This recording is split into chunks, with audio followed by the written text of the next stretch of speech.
Efficiency বা ফ্যাক্টরিতে কাজের এফিসিয়েন্সি বাড়াতে গেলে আমাদের যে করণীয় সেটা নিয়ে আমরা একটু আলোচনা করি। Okay? তো প্রথমত শব্দ দূষণ মুক্ত পরিবেশ। আমাদের ফ্লোরগুলোতে যদি নানাবিধ কথাবার্তা হয়, অপারেটরদের মুভমেন্ট হয়, তাহলে কি হবে? কাজের এফিসিয়েন্সি ফল করবে। সেক্ষেত্রে আমাদের শব্দ দূষণ মুক্ত পরিবেশ গড়ে তুলতে হবে। ওকে, ঠিক আছে। নেক্সট আমরা দেখি আমাদের যে ফ্লোরের যে সমস্যাগুলো থাকে সেই সমস্যাগুলো আপনি কিভাবে সলভ করবেন দ্রুত। কেমন দ্রুত? তো রিকশার গতিতে অথবা এরোপ্লেনের গতিতে। তো কোনটা ফাস্টার হবে?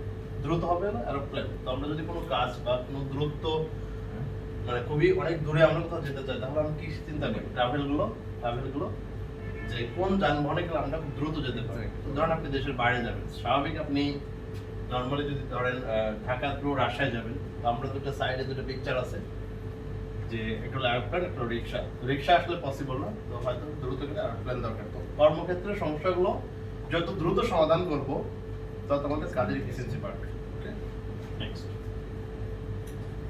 একটা হলো সময়ের কাজ সময়ে শেষ করতে হবে। যদি আপনি ওভার টাইমে কাজ করেন, যদি আপনি চিন্তা করেন আমি দিন শেষে যা করছি ওভার টাইম করে সেটা পুষিয়ে দেবো, অ্যাকচুয়ালি সেই জায়গায় আমাদের এফিসিয়েন্সি লস হয়। এখানে একটা পিকচার আছে যে এই যে মাছ মাংস একবার ছবি দেখো আর একবার লোক মাখাও। আপনি যদি এখন থেকেই কর্মক্ষেত্রে আপনার এফিসিয়েন্সি গ্রো না করেন, আলটিমেট ফিউচার আপনার এরকম হবে। এবং কোম্পানিগুলো, আমাদের অনেক কোম্পানি বন্ধ হয়ে যাচ্ছে একটাই কারণ, তারা জাস্টিফাই শিপমেন্ট, তাদের এফিসিয়েন্সি এবং ওভার টাইম সঠিক মানসম্মত না যুগের সাথে।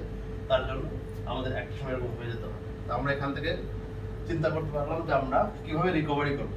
তো আমাদের প্রবলেমগুলো সমাধান করতে হবে, সময়ের কাজ সময়ে করতে হবে। আর প্রথমে দেখে আসছে শব্দ দূষণ মুক্ত পরিবেশ। তো এই তিনটা কাজ করলে আমরা আমাদের এফিসিয়েন্সিগুলো গ্রো করতে পারবো। ঠিক আছে?